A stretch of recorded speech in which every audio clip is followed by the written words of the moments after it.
ketika ketemu Nabi Muhammad di langit yang ke-6, naik balik barang dapat 50, naik balik minta kurang. Dak kata lo dah mun engkau 50 lo umat ambo gadang-gadang. Tidak taluk dinyo lo 50 tu. Apalagi umat engkau ketek-ketek pamalih lo banyak. Ambo tak bisa bayangkan tak kok 50 kali wak semayang tu ada. Nabi tu bisa je Pak. Nabi tu memang mikir awak saja tu. Ketika Musa menyuruh barang dapat engkau salat 50 kali kata Nabi nak. Naiklah kata baliklah minta kurang. Cek Nabi dalam malam mari mah panik daripada kelaluk dia. 50 wak semayang Pak. Kok betul lah kecek Nabi Pak nak naik Nabi dah 50 kali wak salat. Coba bayangkan Bapak Ibu. Waktu 20 sampai jamnya Pak. Tu kau nak lalu sekali setengah jam orang azan. Coba bayangkan. Ibu-ibu jalan lemego-ego pulang. Sampai di rumah kamu kena azan orang balik. Lari lo balik. Ya. Tiba di rumah mego-ego lo berjalan kau lah muka kena azan orang balik, lari lo ke masjid balik. Kasudan tukang azan kena berang ni. Azan panjang jangan. Ya. Sedangkan 5 kali azan baru kali campat orang tua ke bagaimana?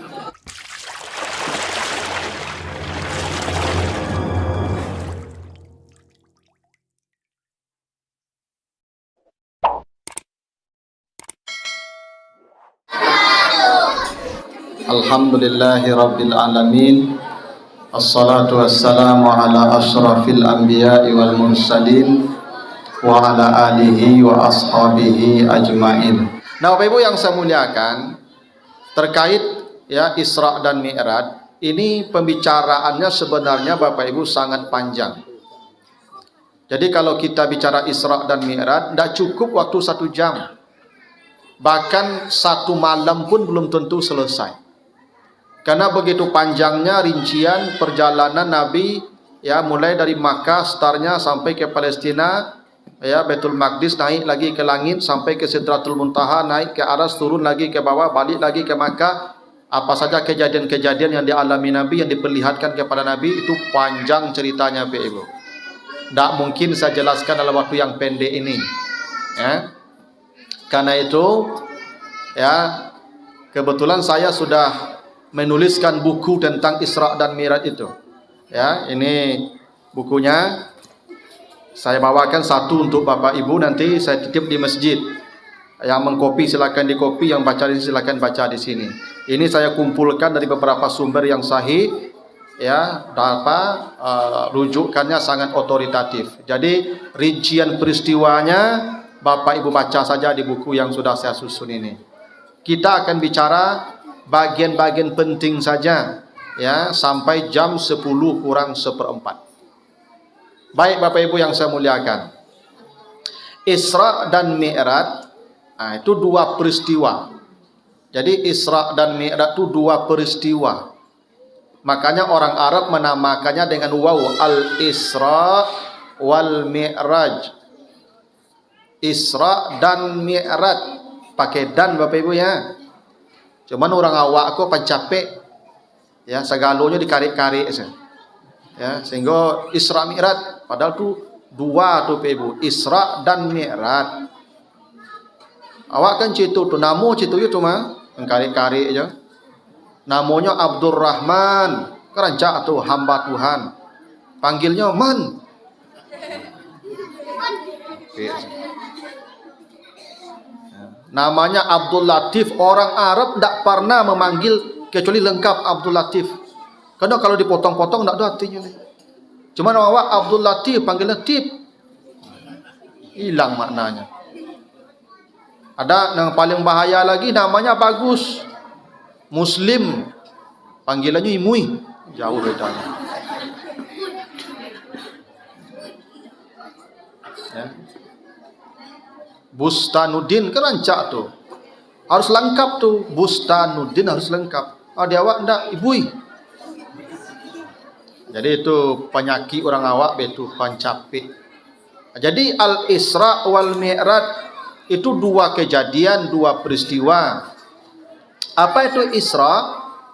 Isra itu artinya berjalan di bumi di malam hari. Jadi berjalan di bumi di malam hari itu namanya Isra. Ya, dari kata asra. Asalnya sara. Sara itu artinya berjalan malam.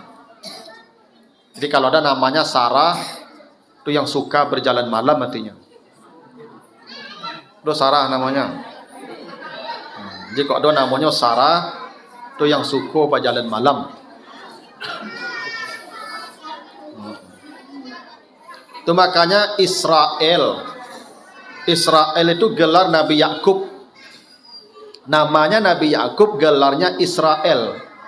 Israel itu artinya Isra berjalan, El Tuhan. Isra itu berjalan malam. Jadi Nabi Yakub itu suka berjalan malam menemui Tuhan. Maksudnya dia ibadah malam. Itu makanya namanya Israel. Anak cucunya disebut Bani Israel. Ya. Itu makanya dalam surah Ad-Dukhan Allah memerintahkan Nabi Musa lari di tengah malam. Fa asri bi'ibadi lailan. Disebut lailannya. Jadi Isra itu adalah perjalanan Nabi di bumi di malam hari, yang startnya mulai dari Masjid Haram sampai ke Masjid Aqsa, dan itu diceritakan di surat Al-Isra yang tadi dibacakan oleh anak-anak kita. Ya, subhanallazi asra bi 'abdihi lailan. Disebut lailannya malam. Dan tak semua malam, penghujung malam saja lailan. Kalau semua malam tu pakai tamar butah, lailatan. Jadi kalau lailatan tu dari maghrib sampai subuh. Tu makanya di ayat 187 surat Al-Baqarah Allah menghalalkan kamu bergaul dengan istrimu di malam Ramadan. Bukan lailan, itu lailatas siyam. Kenapa lailata? Karena halal menggauli istri sejak mulai maghrib sampai subuh. Kalau lailan, jam 2 baru mulai. Gitu bahasa Al-Quran tu Bapak Ibu, halusnya ya. Ampun, kalau jam 2 mulai Pak, dibatas siapa seorang sadogo Pak. Enggak. Untung dari maghrib lah boleh mulai. Nah, jadi Bapak Ibu, Nabi itu berjalannya di malam Isra Mi'raj itu lailan, di penghujung malam. Tak di semua malam, di sebagian malam saja. Rutenya ada tuh, minal Masjidil Haram ilal Masjidil Aqsa. Itu Isra. Ya, Isra.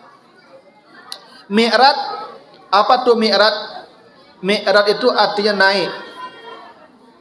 Ya, makanya Mi'raj itu arti harfiahnya anak tangga. Apa? Anak tangga yang dipakai naik itu namanya Mi'raj. Kalau dulu anak tangga, kalau zaman kini lift. Jadi Nabi itu Mi'raj itu pakai lift. Ada manjik modeko loh, Abi hari manjik modeko. Ya, lift namanya Mi'raj. Makanya ada surat Al-Ma'arij. Al-Ma'arij itu jamak dari Mi'raj. Apa cerita surah Al-Ma'arij? Coba baca. Ta'ruju ilaihil malaikatu fi yaumin kana miqdaruhu khamsina alfasana. Cerita begitu ya. Para malaikat naik ke Baitul Ma'mur. Jadi ada di aras itu tempat tawafnya para malaikat, namanya Baitul Ma'mur. Kalau di bumi ada tempat tawaf namanya Baitullah. Manusia tawaf di sana. Kalau di aras namanya Baitul Ma'mur, para malaikat tawaf di sana. Dan malaikat naik ke sana setiap hari. Yang satu hari mereka naik itu 50.000 tahun di sini. Para jauhnya Bapak Ibu ya, malaikat itu ya. Satu hari mereka ke sana itu 50.000 tahun di sininya. Itu surah Al-Ma'arij ceritanya itu. Jadi Mi'raj itu Nabi naik dari mulai Baitul Maqdis sampai ke langit pertama, naik ke langit kedua, sampai langit ketujuh, sampai Sidratul Muntaha, berhenti Jibril di sana. Lalu Nabi naik lagi ke aras, ketemu Allah, turun lagi ke bawah, sampai di Baitul Maqdis. Itu namanya Mi'raj, yang diceritakan di surat An-Najm. mulai ayat 8. An-Najm itu artinya bintang, benda langit. Ya, mulai ayat 8 sampai ayat yang ke-16. Walaqad ra'ahu nazlatan ukhra inda sidratil muntaha. Nabi Muhammad melihat Jibril dalam wujud yang asli di Sidratul Muntaha. Jadi Sidratul Muntaha itu Pak Ibu, itu batas terjauh yang bisa dijangkau oleh makhluk hingga malaikat Jibril. Atas tidak bisa lagi malaikat Jibril itu. Makanya itu ceritanya Nabi Muhammad sampai menemui Tuhan itu tidak ada teman lagi, sendirian. Karena malaikat Jibril terhenti sampai Sidratil Muntaha. Itu batas terjauh, makanya Muntaha. Muntaha itu artinya finish, habis. Tidak ada lagi setelah itu. Hanya izin Allah yang bisa melewati itu. Nah, Sidratul Muntaha itu bukan rumah ya, bukan hotel, ya, bukan lapangan. Sidratul Muntaha itu nama pohon. Sidr itu artinya pohon bidara. Itu makanya ada di surah Al-Waqiah ya, tentang Ashabul Yamin. Di mana Ashabul Yamin adanya fi sidrin makhdud. Mereka berada di bawah pohon bidara yang tak berduri. Jadi Sidratul Muntaha itu pohon Pak. Yang kata Nabi, Sidratul Muntaha itu kan Nabi lihat, Sidratul Muntaha itu punya banyak cabang. Satu cabang Sidratul Muntaha itu yasirur rakib al-musri' mi'ata am. Kalau ada kendaraan tercepat, apa kendaraan tercepat di dunia sekarang Bapak Ibu? Pesawat, taruh pesawat Apache, nah, atau Sputnik apa namanya itu. Jadi supersoniknya. Kendaraan supersonik itu kalau lewat di bawah satu cabang itu non-stop 100 tahun lamanya. Cabang kedua 100 tahun lagi. Cabang ketiga 100 tahun lagi. Bayangkan sebesar apa itu Sidratul Muntaha Bapak Ibu. Kita ini kecil Bapak Ibu. Itu belum dibandingkan aras. Makanya Allah tuh punya tempat bersemayam namanya aras. Aras itu makhluk ciptaan Allah, makhluk Allah yang paling besar. Makanya dikasih sifat Rabbal Arsil Azim. Aras itu selalu diberi sifat azim. Kata Nabi, aras ini besarnya Bapak Ibu ya, aras itu kalau semua jagat raya ini dikumpulkan, bumi, matahari, bintang, planet, semua galaksi, semua alam semesta dikumpul jadi satu, lalu ditaruh di aras, sama seperti satu butir pasir ditaruh di padang pasir yang luas. Betapa hina dan kecilnya kita nih Bapak Ibu dibandingkan arasnya Allah. Bukan dibandingkan Allah, dibandingkan aras. Semua alam semesta yang terbentang entah berapa luasnya, kalau disatukan, digulung, taruh di aras, sama seperti satu pasir ditaruh di padang pasir.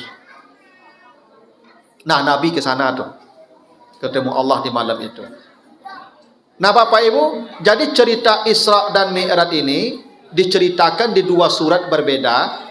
Isra di surat Al-Isra, Mi'raj di surat An-Najm, untuk membuktikan bahwa Isra dan Mi'raj ini dua mukjizat untuk dua penduduk.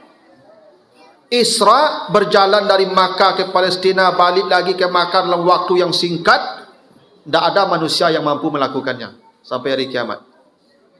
Dan naik ke langit sampai Sidratul Muntaha, lewat lagi ke aras, malaikat Jibril pun tidak akan mampu melakukannya. Itu betapa ini mukjizat untuk dua penduduk. Isra mukjizat untuk penduduk bumi, Mi'raj mukjizat bagi penduduk langit. Pertanyaan yang menariknya, apa tujuan Nabi diajak jalan-jalan Bapak Ibu? Kenapa Nabi harus diperjalankan di malam itu? Ada 3 sebab, 3 tujuan. Ada tujuan pokok, ada tujuan tambahan. Tujuan pokoknya 1, Tujuan tambahannya 2. Nah, tujuan pokok ini populer. Bapak Ibu sering mendengar kalau sudah Isra dan Mi'raj. Apa itu? Menjemput perintah salat. Sepakat itu. Karena ada hadis Nabi, hadis Sahih Bukhari. Apa kata Nabi? Awwalu ma furidatis salah lailata usriya bi 11 rak'atan. Itu hadis sahih itu. Salat itu pertama kali diwajibkan di malam saya Isra. Disebutkan Nabi di malam saya Isra. Salat pertama kali diwajibkan 11 rakaat kata Nabi. Jadi salat ini pertama 11 Pak. 17 itu setelah hijrah ke Madinah. Salat itu awalnya 2-2, subuh 2, zuhur 2, asar 2, maghrib 3 memang dari awal. Dan isya 2. Setelah hijrah yang 2 jadi 4. Zuhur 4, asar 4, isya 4, subuh tetap 2 karena dipanjangkan bacaannya. Jadi ingat Bapak Ibu yang jadi imam subuh, bapak-bapak jadi imam, tolong subuh tu jangan kul huwallahi natenanya. Kalau subuh tu gak panjang, sabihisma alataka hadisul ghasyiyah. Itu makuk duo, tak diubah jadi ampe. Kena panjangkan bacaannya kata Nabi. Kadang-kadang doa apa-apa kok kalau agak panjang bacaan imam subuh tu batuk-batuk sedih belakang. Ya. Harus panjang bacaannya subuh tu. Dan maghrib tetap 3. Kenapa? Karena dia witir siang. Jadi witirnya ada 2. Ada witir malam menjelang pagi, menjelang terbit fajar. Ada witir malam, witir siang menjelang terbenam matahari. Ya pas terbenam maghrib lah witir siang wajib. Ya, witir siang. Tapi kata Nabi, kan tadi kan awalnya 11, lalu jadi 17. Untuk orang yang mukim 17. Untuk yang musafir kembali salat seperti semula kata Nabi. Itu makuk berlaku kalau Bapak Ibu musafir, zuhur balik 2. Kasar ya. Asar balik 2, kasar. Isya balik 2, kasar. Subuh jangan dikasar lah. Enggak ciek sampai kau lain. Dari awal memang 2. Maghrib tetap 3. Itu kenapa kasar itu ya ada. Jadi Bapak Ibu jangan salah paham ya. Mengkasar salat itu bukan memotong salat. Tidak ada motong salat. Mengembalikan salat seperti pertama kali Allah suruhkan 11 rakaat. Itu makanya ibu-ibu, kalau lapai berjalan-jalan, sembahyang tu jangan ampe-ampe jo di jalan tu 2 se. Nabi suruh itu 2. Pahala sama pahalanya. Bahkan Nabi ditanya, ya Rasulullah, mana yang lebih baik kita mengkasar atau kita 4? Kata Nabi, Allah cinta pada orang yang diberikan keringanan, dia ambil keringanan itu. Allah cinta pada orang itu. Pahala tidak dikurangi, dapat pula cinta Allah. Tak perlu ilmu berapa ibadah Pak. Kadang tu ibu-ibu kok Pak. Apa pernah apa jalan-jalan ibu-ibu Pak? Yo, kesal apa Pak. Awak kata gagih berjalan-jalan Pak. Tu berhenti di masjid semayang. Ini semayang sampai rakaat tambah lu sunat Pak. Onde mande, kau tidak mengarati lah ibu kau kamu. 2 sih ibu, tidak usah berjamaah. Ayatnya kul huwallahi atena sen, main oto lah. Awak lata gage, melambek-lambek, ya di jalan tu. Dah diagi kemudahan. Kadang-kadang, yo Ustaz, kalau 2 kau rasa ndak afdal Ustaz, ambu biasa sampai. Ini tidak baraso-raso loh ibu. Dalilnya ada. Ikuti dalil tu. Ya, tu. Kadang awak kok, kadang beribadah kok tidak dasar ilmu kadang Pak. Kata Nabi banyak tu Pak. Misalnya gini ya. Iza aqamatis salah fala salata ilal maktubah. Kalau sudah iqamat, kamu sedang salat sunat, kata Nabi tinggalkan semua salat sunatmu. Itu perintah Nabi, hadis sahih itu. Biasa ku subuh cok kok. Terlambe orang razan, tiba terlambe sembahyang sunat. Kamat orangnya tarui se salat. Padahal mengikut imam takbirnya tu wajib. Anyo kajan sunat, nyo tinggalin wajib.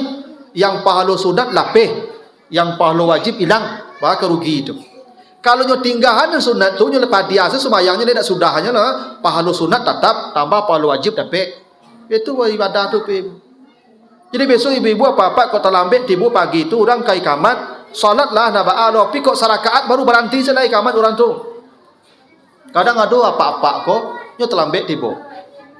Waktu tu samini eleh. Nyo semayang sunat. Kamat orang. Nyo seringi do dan kamat kok ang mencelik-calik dah kelakang setiaknya. Pakai gage siang wak. Awak anda lambat tiba nyerengi lah kurang. Dulu lah tiba. Orang situ tu tak mau dengar pengajian Pak. Yang kacau je Pak, sudahlah tak berilmu, tak punya perasaan. Tiba tak lambat. Orang sama nilai kamat kuah. Tak lupa celik jam lu tu. Solat sunatnya sikol lu ala kang imam kuah. Oh ndeh. Kamai orang tu tetap sembahyang. Lah payah orang menyusun saf gara-gara dia. Aduh pak-pak tu situ perangai Pak. Dengar pengajian tak mau. UB apa vaksin gak kali nemu tu.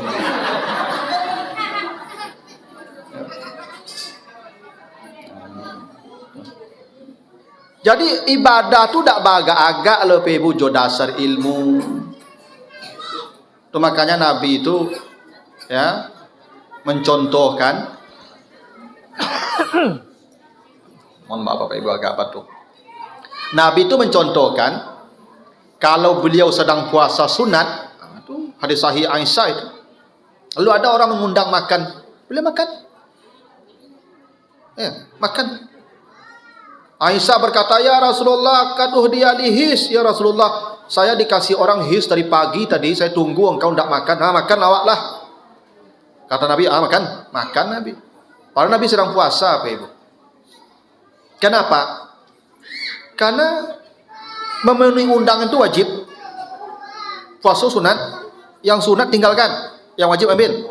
Lah separuh hari Ustaz, walaupun jam 3 makan. Itu makan bah puasa Ustaz. Kalau ibu makan diundang orang, kok diundang orang kok tak ditraktir loh kok, traktir enggak. Kalau diundang orang makan, hari lah jam 2 misalnya diundang orang makan ibu. Antuk-antuk saya makan sama je nyo, 3 pahalanya. 1 pahala puasa utuh 100%. Tak kurang, walaupun puasa setengah hari. 2 pahala memenuhi undangan wajib lebih kadang lain. 3 parui bakile. Dah. Jo ibadah ko jo ilmu. Tu makanya ibu-ibu kata basidakah pun kan kata Nabi minta izin ke suami kan. Wa ma anfaqat min nafaqatin illa bi amrihi kata tidak boleh perempuan berinfak bersedekah kalau tidak ada perintah suami. Ibu-ibu jangan sedekah-sedekah aja ibu. Mengecek tu, minta izin tu. Tak boleh ibu sedekah-sedekah. Bahkan ibu pergi belanja ke pasar tu, bacalian daftar belanja tu kapak lu. Pak, kau belanja beko pak ayah. Anyo nyo cari dapat cik-cik ko, kau nak perlu nyo coret, kau nak perlu nyo coret, anu coret satu beko tu mah. Bo kalau di ibu kau perlu satu ya. Celah cari, cuba ndak percaya apa, coba agi ibu tu piti pak, pergi ke pasar. Coba tanya pulang mereka Pak. Lebih lebih piti ya. Aja WM Pak. Angka lebih cukup saya ndak lah pasti. Tu makanya bacalian kapak daftar belanja tu. Bo kalau ibu-ibunya perlu tu sado iko tu. Nyangkui isi pasar pulang iko tu. Tapi kalau jawab apa anda? Tu makanya ibu ndak boleh belanja kalau ndak atas perintah. Jangan ibu bali-bali sesuatu kalau ndak perintah suami. Aturan begitu ibu. Apapun yang kan ibu bali atau perintah, ibu pengguna anggaran tidak boleh melewati PPK. Aduh PPK itu penanggung jawab anggaran itu. Kalau tidak ACC PPK jangan ibu belanja. Tidak boleh dah, tidak boleh. Dah. Jadi mulai hari besok ibu mengecek kau ke belanja tu dah. Pak beli kuah ya, Pak beli kuah ya, Pak beli kuah kecap Pak tidak usah besok, tidak usah besok aja. Kadang ibu-ibu ke kata nak perlu balik kadang. Bahkan ibu berinfak ke masa haji pun minta izin tu walaupun gaji ibu. Ia minta izin. Kalau indak aja ba ustaz kan dah baal. Misalnya ibu pak ada piti 1 juta. Pak, ambo kau sedekah pak Mas Haji. Kecil pak, tak usah lah. Banyak perlu piti gini mah. Tu dapat palu ibu londa. Ibu kalau nak jadi bersedekah taga dapat 3 palunya. 1 pahala bersedekah tetap 100%. Kali 700. 2 pahala patuh ke suami lain lebih gadang pada bersedekah. Wajib. 3 piti kelipik balik. Tak rancak je ilmu beribadah. Rancak. Hingga ibu pergi ke masjid, pergi salat tu minta izin. Tak boleh ibu keluar-keluar dari rumah tu kalau nak minta izin tu. Ibu lain minta izin dari kamari kau. Kau nak pulang lain, dan mana ada tanggungjawab lah. Ibu berdoa bola masalah di akhirat besok. Ya. Ibu pergi sembahyang tu mengecek juga kapak. Pak, dan pergi masjid yo. Okey, cik apa? Dan saya nak ke masjid dah caknya. Ya kok sempat betu ke cik apa ya? Aja ibu jawe tu. Situ nak ke masjid urusan situ orang ada tagah-tagahan tu. Dosa ibu. Kalau ditagan ibu ke masjid berhenti. Di rumah ibu salat. Tu bahan ustaz tak apa. Ibu kalau rumah salat lebih gadang pahalanya lain. Pertama pahala sembahyang tak dikurangi jamaahnya, dan kedua patuh ke suami lebih gadang. Selama tak maksiat ibu patuh. Ya. Patuh ke suami itu lebih gadang pahala ibu lain. Dipadu ibu pergi berjamaah membangkang. Itu. Tak beribadah tu ilmu tu.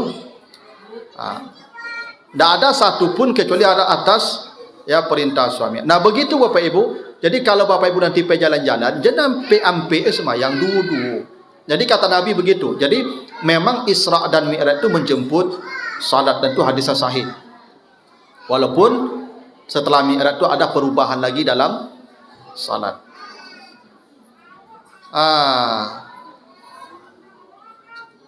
Habis waktu Bapak Ibu.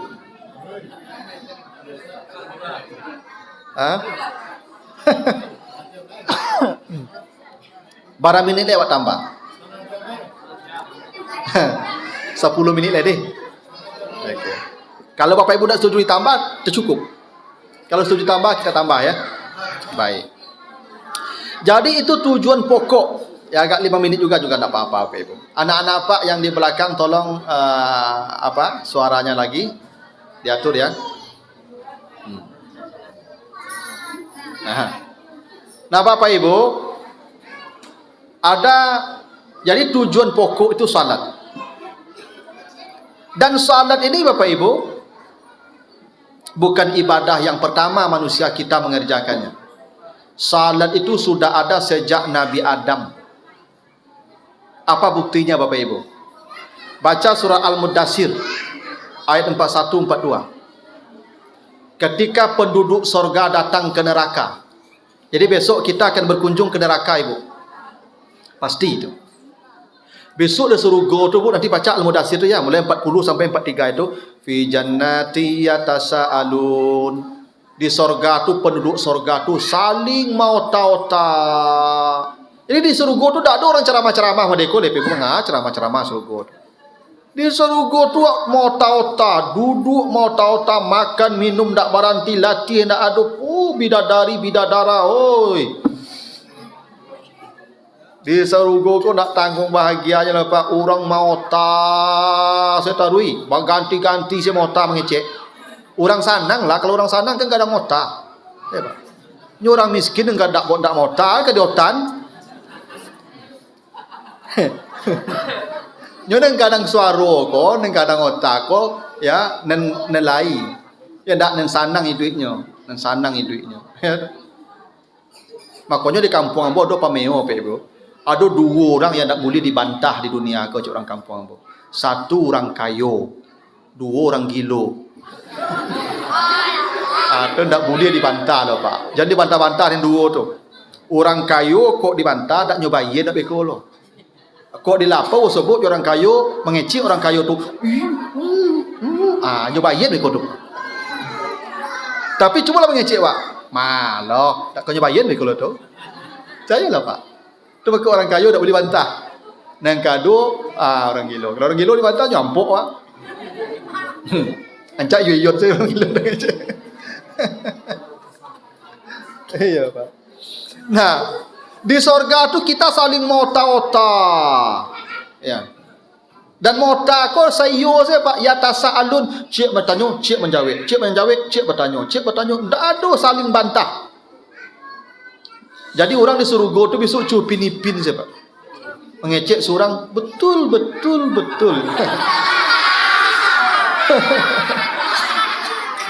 Mengecek seorang lain betul. Anda ada orang di sorga tu Pak Ibu, ada yang satu mengecek, yang lain ada ngotang mah. Ya. Kita di sorga tu akur, sayo, saulah. Apa yang kita perbincangkan di sorga itu? Anil mujrimin, orang-orang yang di dunia banyak dosa. Jadi besok waktu di surga tu mata-mata si anu tu dulu kerajunya bampuk saya, bajudi saya, bajina saya. Di mana rako kini kau? Jadi di surga tu besok awak bagunjiang Pak. Bak bagunjiang kau boleh. Dan tak boleh siko. Kau siko gunjiang dosa di surga nikmat. Bagunjiang kau nikmat dak ibu ya? Tanyalah ke ibu. Tak nikmat bagunjiang bu ya? Makanya ibu bisa dilapau 2 jam duduk menyabui orang. Nikmat. Dan acara amal setengah jam dia mengantuk. Menyabui orang 2 jam tak ada ngantuk-ngantuk lah. Jadi bagunjiang kau nikmat ibu-ibu.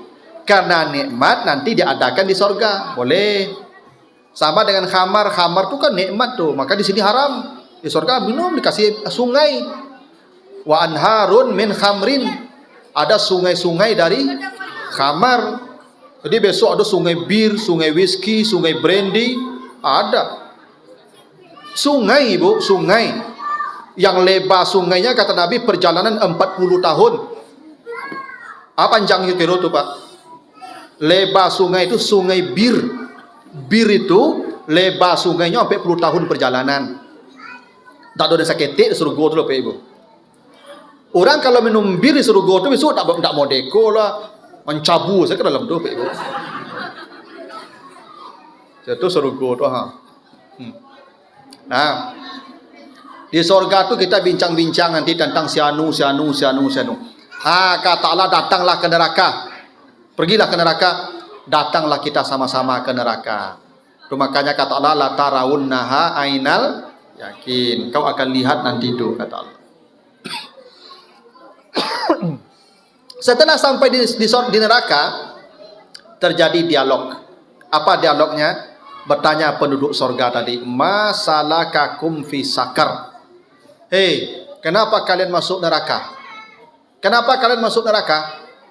Qalu, semua penduduk neraka, semua tanpa terkecuali menjawab sama. Apa jawaban mereka? Lam naku minal musallin. Dulu kami tidak salat. Jadi kalau ada orang tak salat Pak, ada orang tak salat, itu 1000% penduduk neraka tu. Jadi kalau Pak Ibu bertanya, Ba'a bantu penduduk neraka tu, adik saya tak sembahyang tu orang apa? Itu bukan saya yang bilang tu Pak, tu penduduk neraka yang mengecek itu. Kalau ada orang tak salat, maka kita sedang melihat penduduk neraka yang sedang berjalan di bumi. Kalau ada suami ibu tak salat, ibu sedang lalu ya penghuni neraka tu. Iya. Karena itu kata penghuni neraka sendiri. Kenapa kalian masuk neraka? Dulu kami tidak salat. Itu kan ada lagunya tu. Walaupun hidup 1000 tahun kalau tak sembahyang apa gunanya? Gitu ya. Iya. Memang tidak ada guna. Dia tidak ubahnya seperti binatang. Binatang pun tidak diazab. Lebih rendah dari binatang tu yang tidak salat tu.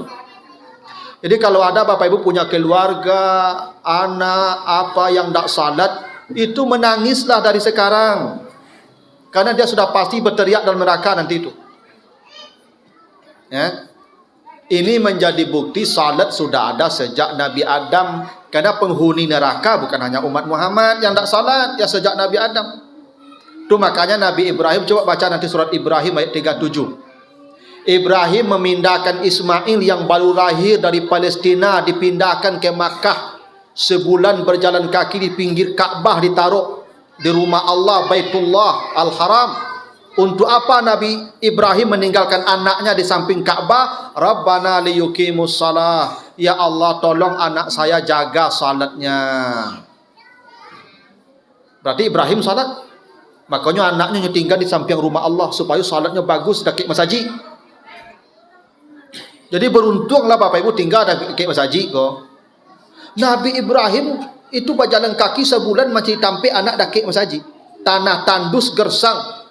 Tinggal anak situ. Dakik ya masjid. Dulu orang kalau mencari rumah apa ibu, pertanyaannya cie, dia dakik ya masjid. Tuh. Kalau kini orang cari rumah itu tanyanya lain, dia jauh di Lawi. Tsunami agak mati takutnya. Jadi apa ibu? Sebab kalau tinggal di sudut masjid kok pasti salatnya baik. Bo kalau sudut masjid tinggalnya hujan labik pun bisa tipu. Tapi kalau jauh di masjid rinai saja fikir pai. Cubalah kalau hujan hari, tanya mangga orang nak tiba ke masjid, pasti ada alasan. Makanya carilah rumah dekat masjid, ibu. Itu sebaik-baik tampil tinggal tu. Orang yang kacaunya, ada orang di sudut masjid tinggal pak baca kak saya pengurus dia sebentar. Heboh saya masjid dia kecil. Aku ada orang situ pak tu dapat akal itu. Dia vaksin juga itu. Ya. Habis virus-virus itu. No, virus itu setan tu. Ya. Coba Bapak Ibu baca nanti surat Sad ayat 32 sampai 36. Nabi Sulaiman pernah dikasih penyakit stroke. Walaqad fatanna Sulaiman ala kursihi jasadan summa anab. Nabi Sulaiman kasih penyakit stroke, lepai, tergeletak berbulan-bulan tidak bisa menggari. Apa salah Nabi Sulaiman? Sekali terlambat salat asar gara-gara memandikan kuda kesayangannya. Kan Sulaiman kok rajo pak, rajo. Nyo punya koleksi kendaraan biasa orang kayo lah. Kalau orang kayo kan ada koleksinya macam-macam. Nah Sulaiman kan yang paling kayo di dunia pak.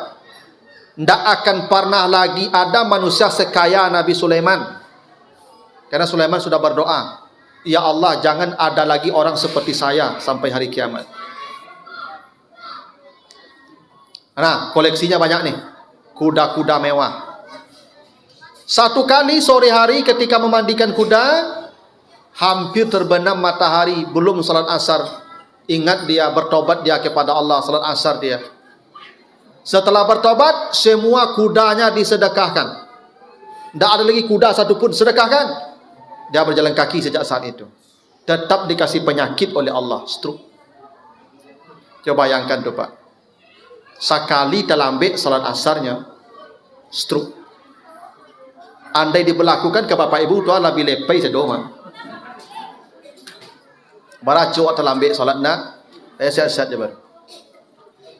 Nabi Sulaiman sekalinya itu pun lah tobat, itu pun lah disedekahkan satu kendaraan tu. Tu makanya ibu-ibu bapak ni kalau bapak terlambat semayang gara-gara memandi noto serahkan noto tu. Contoh Sulaiman kan otot tu. Terlambat semayang gara-gara mengurus rumah, serahkan rumah tu. Kenapa begitu pak? Nabi Sulaiman ingin mengatakan pada kita, lebih baik kita kehilangan dunia daripada kehilangan ibadah. Kasih. Kenapa? Coba bapak lihat hadis Nabi. Hadis Bukhari. Rakaat al-fajri khairum minad dunya wa ma fiha. Siapa yang salat 2 rakaat di waktu fajar, dia dapat lebih dari dunia dan isinya. Coba 2 rakaat itu lebih dari dunia dan isinya. Tidak manga-manga dunia ju isinya lo. Cuma tidak nampak pahala lo. Itu baru 2 rakaat. Yang sunat baru ibu. Bayangkan besarnya. Wajar Nabi mengatakan kalau ada orang tidak sembahyang subuh berjamaah, bakar rumahnya. Itu. Kalau ada orang tak subuh berjamaah kata Nabi, fa'ahriku buyutahum, bakar rumahnya. Bukan kita boleh membakar rumah orang. Ya besok nyalo besok kampung kau bu. Ya. Subuh lah bawa bensin sedonya kan. Perintah Nabi begitu, tak begitu. Maksud hadis itu, kalau ada orang punya rumah mewah, karena mewahnya rumahnya itu, dia tidak sempat datang ke masjid karena nikmat tidur. Lebih baik dia kehilangan rumahnya, tidur di pinggir jalan, tapi bisa ke masjid daripada di rumah mewah itu kehilangan salat subuh berjamaah. Begitu hebatnya nilai ibadah tu. Sayang nilai pahala ini tidak ditampakkan Allah. Itu masalahnya, Pak. Tidak tampak. Itu kenapa Sulaiman begitu terlambat sekali salat asar, semua kuda-kudanya disedekahkan. Kalau ini yang membuat saya lalai daripada ibadah, saya serahkan kepada yang lain, ambillah. Itu makanya kan kata Allah begitu kan, ya ayyuhallazina amanu la tulhikum amwalukum wala auladukum an zikrillah. Memang harta itu yang pertama membuat kita lalai. Harta. Maka Sulaiman itu diuji dengan harta. Dan ada pasti dia sedikit gagal itu. Ya. Nah, itu kenapa Sulaiman bersedekahkan. Jadi artinya Sulaiman juga salat. Nabi Musa apalagi. Itu maka kata Musa ketika ketemu Nabi Muhammad di langit yang ke-6, naik balik. Bara dapat 50, naik balik minta kurang. Dak kata lu dah umat engkau 50 lu umat ambo gadang-gadang. Tidak taluk dinyo lo 50 tu. Apalagi umat engkau ketek-ketek pamalih lo banyak. Ambo tak bisa bayangkan Pak kok 50 kali wak semayang tu ada. Nabi tu bisa je Pak. Nabi tu memang mikir awak saja tu. Ketika Musa menyuruh, bara dapat engkau salat 50 kali kata Nabi nak. Naiklah kata baliklah minta kurang. Cek Nabi dalam malam mari mah panik daripada kalau aja. 50 wak semayang Pak. Kok betul lah kecek Nabi, bah nak naik Nabi dah 50 kali kok salat. Coba bayangkan Bapak Ibu. Waktu 20 sampai jamnya bah. Tu kok nak lalu sekali setengah jam orang azan. Coba bayangkan. Ibu-ibu jalan lemego-ego pulang. Sampai di rumah kamu kak mukena azan orang balik. Lari lo balik. Ya. Tiba di rumah mego-ego lo berjalan kau lah muka mukena azan lo orang balik, lari lo ke masjid balik. Kasudan tukang azan kena berang ni. Azan panjang jangan. Nah. Sedangkan le 5 kali azan berapa kali campat orang tua ke bagaimana? Sedangkan le 5 kali azannya ala kali campat orang je tua ke bagaimana? Kan? Ata gaduh je orang ditoa keceknya Pak Ibu. Padahal 5 kali azannya. Coba bayangkan kok 50 kali azan Pak. Iyo. Itu Nabi Musa salat. Karena umat Nabi Musa tu barik-barik. Umat Nabi Musa tu Ibu, di samping salatnya barik, mereka kan disuruh salat Jumat dari Sabtu ya. Baca nanti surat Al-Baqarah 65 66 walaqad alimtumul ladzina tadaw minkum fis sabti faqulna lahu kunu qiradatan khasi. Umat Nabi Musa tu disuruh hari Sabtu tu libur, tak boleh kerja dari pagi sampai malam beribadah. Maka Sabtu tu libur artinya. Kalau kita kan Jumat. Lalu ternyata tak mudah Pak. Kalau Sabtu hari ikan segadang-gadang orang ke tepi. Tak dihitanuhum ikan gadang-gadang, tak boleh tangkap. Hari Sabtu beribadah. Ikan kadang-kadang. Tak sabarnya le Pak. Sepakat suatu hari libur tangkap ikan. Yang terjadi jadi baru sekampung do Pak Ibu. Sekampung jadi baru. Sekali dapat sembahyang Jumatnya jadi baru. Ibu-ibu jadi baru. Baku ibu satu lo jadi baru. Ibu dah menggosok apa? Pailah dulu orang menangkap ikan duduk selai cak ibu. Ibu kau jadi baru langsung. Nyo kami kau masalah digosok ibu-ibu kau. Maka dosa ibu karena itu jadi baru sekampung. Coba bayangkan Pak Ibu, sekali tak payah sembahyang Jumatnya jadi baru sadonya. Tu hebatnya umat Nabi Musa tu Pak. Ambo tak bisa membayangkan loh Pak kok diperlakukan lah umat Nabi Muhammad Pak, baralah banyak baru hari Jumat bertambah. Coba bayangkan. Tu pasar raya tu penuh di baru tu tu. Pak. Sopir angkot aja di baru teoto tu Pak. Habis jadi baru seorang sado tu Pak. Untung ni tak berlaku kawak lah Pak. Umat Nabi Muhammad ke paling disayang Pak. Dosa banyak, amal saketik, masuk surga paling dulu, pengampunan paling mudah, istighfar saja. Maka umat Nabi Musa tu barik ibadahnya Pak. Salatnya tu pakai salat Jumatnya seharian tu. Jadi Bapak Ibu, salat ini sudah ada sejak masa lalu. Cuman bedanya apa? Salat kita dengan salat umat lalu. Kalau salat umat lalu turun perintah dari langit ke bumi. Salat umat Nabi Muhammad dijemput nabinya, diangkat ke langit. Tak hebat tu Pak. Tidak ada ibadah yang begitu yang pernah diterima umat di muka bumi ini. Yang nabinya dijemput, layaknya tamu agung, dan dibawa ke hadapan Allah. Di situ Allah kasih nih, bawalah turun. Itu makanya salat ini ibadah yang paling hebat. Ibadah yang paling hebat itu salat. Nah, makanya sebisanya Bapak Ibu jaga salat ini baik-baik, ya toh. Apalagi ibu yang lah pensiun, yang ndak haid lagi. Ada hadis Nabi ini, terakhir pesan saya, hadis Muslim. Siapa yang salat berjamaah 40 hari tidak pernah terlambat, 40 hari ya, kutibalahu bara'atan, Allah tuliskan 2 kebebasan untuknya. Bara'atun minan nar, bebas dari api neraka, wa bara'atun minan nar, wa bara'atun minan nifaq, bebas dari kemunafikan. Nah ini terakhir Ibu pegang, ini Bapak Ibu pegang nih. Usahakanlah seumur hidup agak sekali saja 40 hari, tapi tidak pernah terlambat. Allahu Akbar, kata Imam. Langsung di belakang. 40 hari, bukan 40 waktu, 40 hari. Kalau itu Bapak Ibu sudah lakukan, tunggu mati saja tuh. Asa mati, aman. Tak percaya, coba lah. Tapi kok mati, tak balik marinya. Itulah Bapak-bapak Ibu ya, pasang 10 ya, kurang lebih ada 45 menit kita menyampaikan materi yang memang tidak semua bisa kita sampaikan. Ya, tapi mengenai detail sejarahnya nanti Bapak Ibu baca saja, nanti saya titip bukunya ke Pak pengurus. Lebih kurang mohon maaf kalau ada yang kurang berkenan. Subhanakallahumma wa bihamdika, asyhadu an la ilaha illa anta, astaghfiruka wa atubu ilaika. Wassalamualaikum warahmatullahi wabarakatuh.